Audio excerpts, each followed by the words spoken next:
Welcome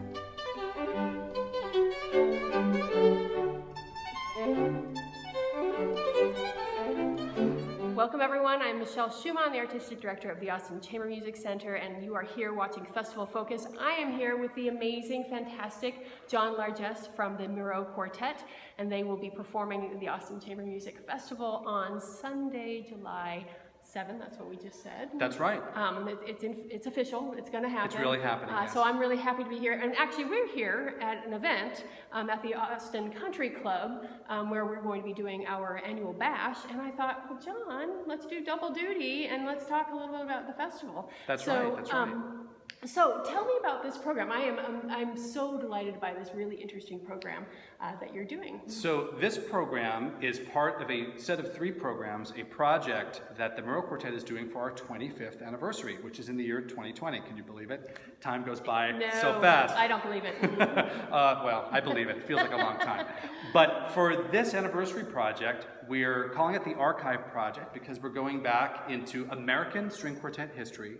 And we're actually reproducing 3 programs that were done by famous quartets of the past, American quartets of the past, from very specific days. And the one we're doing for you is actually from April 15th, 1910, and it was performed by the Kneisel String Quartet, who really was the first American professional string quartet to tour and have a big career.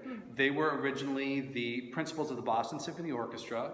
In fact, when the Boston Symphony was founded in the 1880s, the principals were recruited to be in this quartet as well as in the orchestra.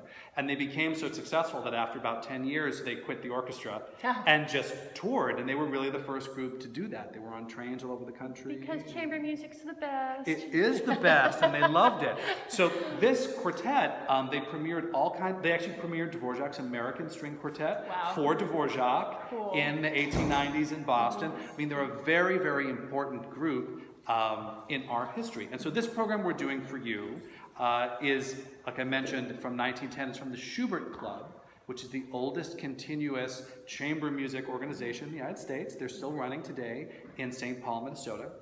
And what's also interesting, we have some Mozart, we have some Schubert, Death and the Maiden, but the program also is very typical of the time in that it's a little bit of a salon concert. Well, what I love about it is that it seems it might be typical of the time, but it's so typical of our time.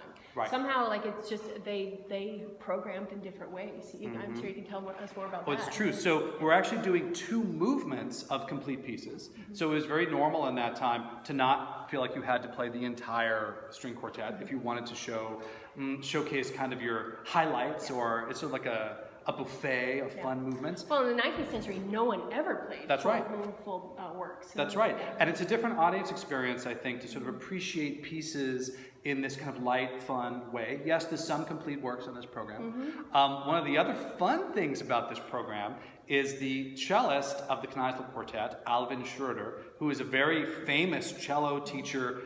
Josh in my quartet was like, oh yeah, I played his etudes and I've taught his exercises to my students.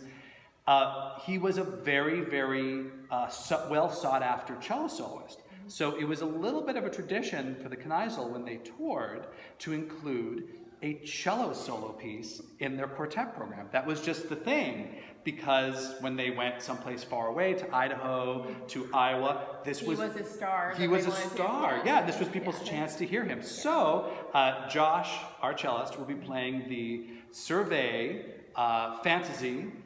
It's on 2 Russian themes, Deux Heures Russes, with yours truly. And I get to play too, Yeah, it'll be fun. So fun, so fun. Well, I'm so excited to be able to go on that journey kind of back in time. I'm excited too because this is the inaugural concert of this series that you're doing. So we get to kick it off for our festival. And we just love having the Miró Quartet at the festival. It's just always a highlight. And it's home for you, and it's home for us. And we just love it all the time. So I'm so grateful that you guys are going to be with us. I know that you are all going to be with us.